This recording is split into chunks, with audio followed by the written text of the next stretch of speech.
दोस्तों नमस्कार, कैसे हैं आप लोग। उम्मीद करते हैं आप लोग अच्छे होंगे और स्वस्थ होंगे और आप लोगों की पढ़ाई लिखाई अच्छे से चल रही होगी। दोस्तों हमारा जो टॉपिक चल रहा था जनजातीय आंदोलन, आज इसी का हम जनजातीय आंदोलन का भाग 3 लेकर आए हैं और आपके सम्मुख जनजातीय जो आंदोलन हुए हैं उसके कुछ महत्वपूर्ण कारण रहे थे बड़े पैमाने पर, जिससे यह जनजातीय लोग नाराज थे।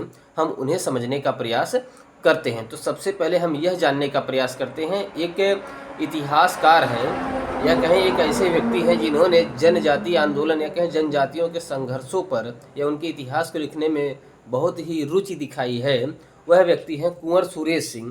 कुंवर सुरेश सिंह ने जनजातीय आंदोलन को 3 भागों में बताए हैं, अर्थात वह जनजातीय आंदोलनों को 3 चरणों में बताने का प्रयास किए हैं। वह 3 चरण हमने यहाँ पर लिखे हैं, आप देख सकते हैं।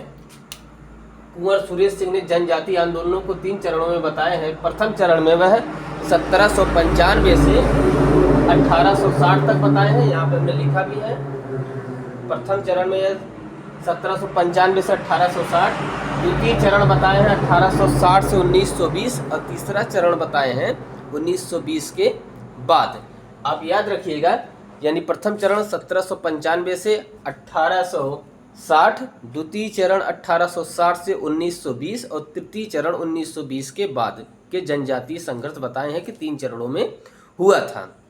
तो आइए अब देर न करते हुए हम यह समझने का प्रयास करते हैं कि जनजातीय आंदोलन को शुरू होने के पीछे के बड़े पैमाने पर कारण क्या क्या थे। जैसे पहला कारण यह था कि सामुदायिक संपत्ति की अवधारणा थी। यहाँ पे हमने लिखा भी है, सामुदायिक संपत्ति की अवधारणा थी जिसे हम खुदकट्टी अधिकार कहते थे। इसकी जगह पर निजी संपत्ति की अवधारणा लागू कर दी गई। हुआ क्या था कि दोस्तों जो जनजातीय लोग हो रहते थे जंगलों में, उनकी जो संपत्ति होती थी वह निजी संपत्ति नहीं होती थी, उनके पूरे समाज की यानी सामुदायिक संपत्ति होती थी। उस संपत्ति पर पूरे समाज का अधिकार होता था, चाहे वो जंगलों को मिल के साफ करते थे, वहाँ पे चाहे वो जो भी चीज़ें करते थे, चाहे कृषि करते थे, चाहे उनका जीवन यापन उस पर निर्भर होता था, वह उनकी सामुदायिक संपत्ति होती थी। तो अंग्रेज़ों ने किया क्या कि अंग्रेज़ों ने सेठ साहूकार महाजन या कहीं बिचौलियों के माध्यम से उस संपत्ति को, उस जंगलों को अपने अंडर में कर लिया, यानी कि निजी अधिकार कर लिए, यानी उन जंगलों पर कब्जा कर लिए, उन्हें अपदस्थ करने का प्रयास कर दिया। जैसे उन्हें यह कहकर हटाया जाने लगा कि यह जो संपत्ति है अब हमारी है। इससे उनके कबीले या कहें गांव के गांवों को आगे पीछे या कहें उन्हें स्थानांतरण करने का प्रयास किया गया, जिससे इनके अंदर नाराजगी का एक बहुत ही प्रमुख कारण था। दूसरा जो कारण था वह यह था, ब्रिटिश शासन के प्रसार के साथ जनजातीय क्षेत्रों में जमींदार, साहूकार, ठेकेदार जैसे नए शोषक समूहों का आगमन हुआ। अब ये नए शोषक समूह क्या थे कि अंग्रेजों ने किया क्या कि जब यह जैसे जैसे क्षेत्रों को जीतते गए और उन क्षेत्रों में जो जंगली क्षेत्र होते थे, जंगली क्षेत्रों में जो उनके कबीले अर्थात जनजातियों के जो कबीलों के जो सरदार होते थे, उन्होंने सबसे पहले तो इन्हें जमींदार का दर्जा दिया। लेकिन जब जमींदार का दर्जा दिया या कहें कि जंगलों के जो कबीले थे उन्हें अपने अधीनस्थ रखने के बाद इन्होंने नए कर प्रणाली लगा दिए। अब नए कर प्रणाली क्या थे कि जो जंगल उन जनजातियों को भोजन देते थे, जो जंगल उन जनजातियों को सब कुछ प्रोवाइड कराते थे, जो आज के शहरी जीवन या कहें ग्रामीण जीवनों को जो भी चीज़ें मिलती हैं हमें मार्केट से, वह सारी चीज़ें ऑलमोस्ट कहीं ना कहीं उन्हें जंगल ही देता था। चाहे वो भोजन हो, चाहे वो पशुओं का चारा हो, जितनी भी चीज़ें होती थी वह उन जंगलों से ही प्राप्त करते थे।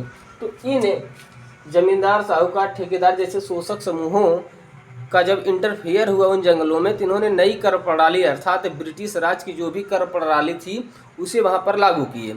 अब लागू कर जब किए तो जैसे इन्होंने वहाँ के जो एक प्रथा थी और उस प्रथा का नाम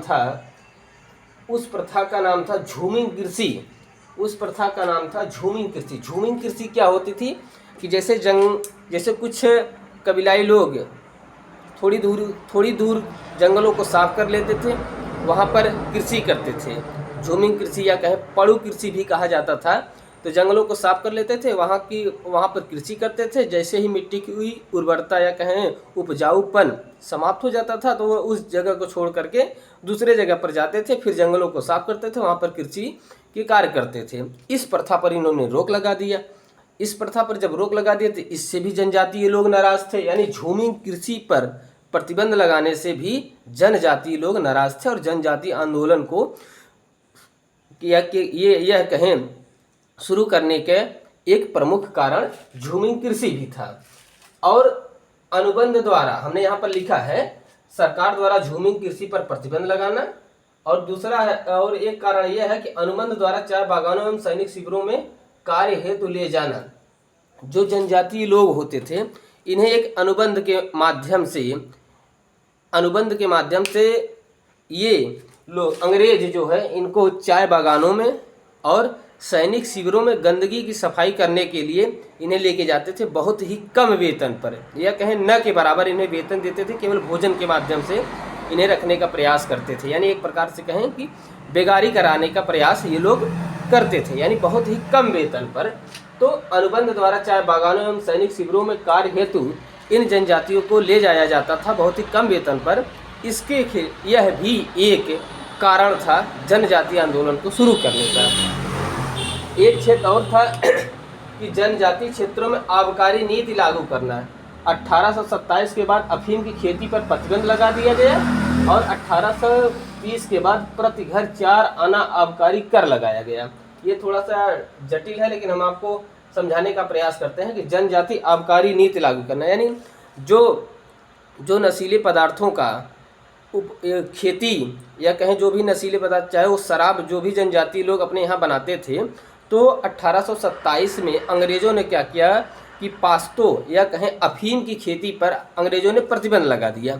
और साथ ही साथ 1830 के बाद अंग्रेज़ों ने क्या काम, एक नीति लगाई, आबकारी नीति। उस नीति के माध्यम से अंग्रेज़ों ने जो जनजातीय लोग होते थे अपने घरों पर शराब वो स्वयं बनाते थे, चाहे वो चावल की भूसी से, चाहे वो महुआ से, चाहे जैसे भी, वो शराब स्वयं बनाते थे। तो अंग्रेज़ों ने उस शराब पर प्रतिबंध लगा दिया और यह लगाया कि यदि आप शराब बनाते हैं तो प्रति घर 4 आना या कहें 25 पैसा उन्होंने आबकारी कर लगा दिया। यह एक कहीं न कहीं शराब पर प्रतिबंध लगाना बहुत ही बड़े पैमाने पर जनजातीय आंदोलनों को शुरू करने का एक प्रमुख कारण यह भी था, आबकारी नीति। विशेषकर पूर्वी भारत में, अर्थात जैसे आप देखिए अंग्रेज जैसे जैसे भारतीय भूभागों को जीतते थे, साथ ही साथ उनके पीछे ईसाई मशीनरियां भी उस क्षेत्रों पर जहां पर यह अपने हिसाब से शासन चलाते थे, उस क्षेत्रों पर ईसाई मशीनरियां भी काफ़ी एक्टिव थी। अर्थात एक धर्मांतरण भी यह लोग बड़े पैमाने पर कराते थे, खासकर चाहे वो गरीब तबके के लोग हो, चाहे वो जेलों में रहने वाले लोग हो, यानी जो भी या राजाओं से प्रताड़ित हो, या राजाओं या किसी जातियों से जो जनजातियां प्रताड़ित होती थीं, उन जगहों पर यह ईसाई मिशनरियां काफ़ी एक्टिव थीं धर्मांतरण के लिए। आगे हम आपको बताएंगे। तो विशेषकर पूर्वी भारत में ईसाई मिशनरियों के हस्तक्षेप से सांस्कृतिक तनाव भी था। यह ईसाई मिशनरियां चाहे वो सनातन धर्म रहे हों, चाहे वो है इस्लामिक मानने वाले लोग रहे हों, उनको अपनी तरफ यानी ईसाई बनाने के तरफ यह लोग काफ़ी एक्टिव भी थे। यह भी एक सांस्कृतिक तनाव का कारण था। हमने यहाँ पर लिखा है कि विशेषकर पूर्वी भारत में ईसाई मिशनरियों के हस्तक्षेप से सांस्कृतिक तनाव भी था। और अंग्रेज इन जनजातियों से, या कहें अंग्रेज नहीं, अंग्रेजों के द्वारा जो भी भेजे जाते थे सेठ, साहूकार, महाजन, इन जनजातियों से जबरन बेगारी करवाते थे, यानी अवैतनिक कार्य कराते थे, जबरन व्यापारी कराते थे, जबरन बेगारी कराते थे। तो बेगारी एक ऐसी व्यवस्था होती थी जिसमें आपसे जबरन बेगारी कराया जाता था, कार्य कराया जाता था, उसका वेतन नहीं मिलता था। यह भी एक कारण था, हमने यहाँ पर लिखा भी है। औपनिवेशिक घुसपैठ, यानी जब ब्रिटिश ने भारतीय राजाओं को हराया या बंगाल के नवाबों को हराया और जितने भी क्षेत्र जीते, तो वहाँ पर अपने हिसाब से जब शासन चलाएं तो वहाँ पर सेठ, साहूकार, महाजन, व्यापारी वर्गों का भी उसमें इंटरफेयर किए। सबसे पहले इन्हीं को भेजे, उसके साथ इनके द्वारा जो वहाँ पर नीतियाँ बनाई गई और ब्रिटिश राज, यानी इन त्रिशंकु में फंसकर जनजाति काफ़ी उलझ गए थे। हमने यहाँ पर लिखा भी है। व्यापारी महाजन और लगान वसूलने वाले के लोगों के तिहरे शासन ने उनकी सामाजिक व्यवस्था की जो लय थी, लय और ताल वह टूट गई।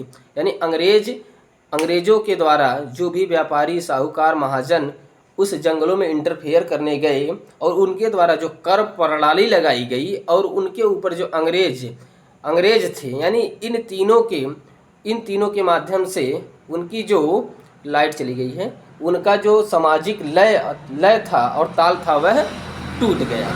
आई होप कि आप लोगों को अच्छे से समझ में आया होगा।